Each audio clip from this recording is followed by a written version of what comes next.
Hello students, course Health Psychology. I am Dr. Mukta Karamadi, Associate Professor from Dempe College of Arts and Science. Will be presenting on the topic Heart Disease, Psychosocial Impact and Interventions from the unit Chronic Illnesses.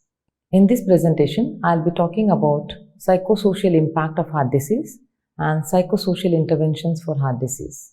At the end of the module, the students will be able to examine the psychosocial impact of heart disease and explain the psychosocial interventions used for heart disease. Heart disease is the number one killer, accounting for 20% of deaths. Millions of people suffer from heart attack every year. Heart attack could be quite frightening, and it causes anxiety about having another heart attack and fear of death in the patients as well as family members. Heart attack sharply reduces the individual's physical stamina, and many times patients are shocked and surprised by the disability the heart attack has produced. They also suffer from feelings of shame, helplessness and low self-esteem because of their dependency. Hospitalization, treatment, pressure to adhere to medical regime and to modify lifestyle can lead to psychological distress in patients. Recovery after a heart attack presents a physical and psychological challenges for patients and their family members.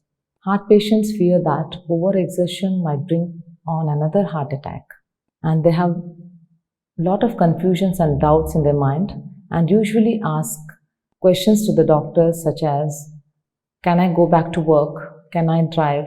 Can I lift weight? Or can I engage in day-to-day activities? So on and so forth. Doctors advise the patients to go back to work or when to go back to work depending on the severity of the heart condition and the physical requirements of the job. However, for the patients, going back to work is viewed as an important sign of recovery, and they feel less disabled if they can go back to their work. Patients are advised to reduce on the amount of physical effort and stress they experience on the job. This could be sometimes difficult for the patients because of the job demands, and that may lead to many interpersonal conflicts in the workplace also. Usually the younger patients with a better physical condition are more likely to get back to work than older people. The older patients who are nearing retirement may not go back to work and they may opt for voluntary retirement. Cardiac illness and family relationships are closely interrelated too. Cardiac patients with a strong social support recover faster and survive longer. Heart attack or hospitalization can enhance the family difficulties. The financial and sexual problems which existed before a heart attack become worse, and cycle of guilt and blame may develop among family members.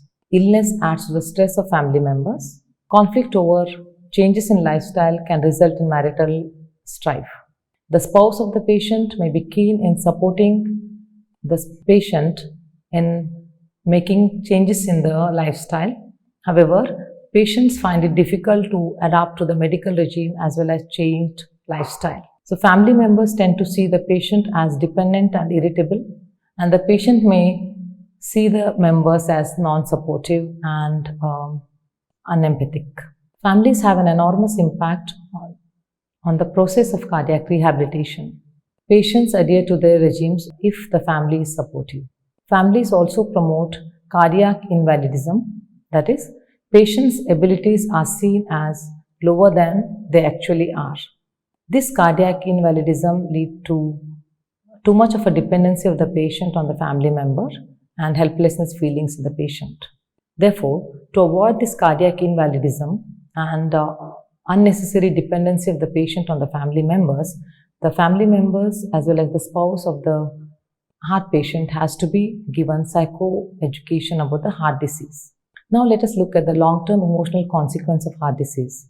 Most patients have higher than normal levels of anxiety and depression initially, but this anxiety and depression may decline after some time. These emotions become signs of poor adaptation if they continue for a longer period of time. And these negative emotions are linked with the decreased compliance with medication and deterioration in the patient's physical condition. Patients with severe depression or anxiety suffer from cardiac problems and are more likely to die in first few months or within 1 year after the initial heart attack. Therefore, psychosocial intervention for heart disease are very much needed.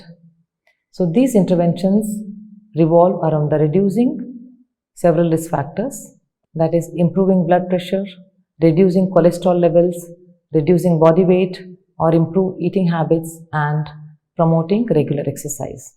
To counter the role of negative emotions, especially depression in cardiac patients, training in relaxation techniques to reduce stress and counseling to reduce their fears. Training in stress management can lead to reduced type A behavior, blood pressure, and reduced coronary heart risk. This particular finding has been revealed by many researchers. So stress management training program is very much essential for cardiac patients to prevent the further heart attack and complications. Researchers such as Dane Ornish and his colleagues in 1990 conducted a study to evaluate the efficacy of multi-component program, which included dietary, exercise, and stress management approaches. And they revealed from their study that this multi-component program is best for the cardiac rehabilitation.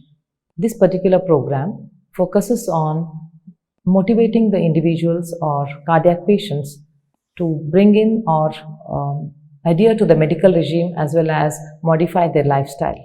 And the studies have revealed that change in lifestyle can unclog arteries. So the therapeutic interventions are required to enhance cardiac rehabilitation since it involves emotional, occasional, and marital adjustments. To sum up, the recovery after heart attack presents physical and psychological challenges for patients and their family members. Long-term impact involves emotional, occasional, and marital problems. Effective rehabilitation programs make patients adhere to regimes of medication, diet, exercise, and stress management. These programs can arrest or even reverse the disease process. With this, we have come to the end of this presentation. These are the references. Thank you.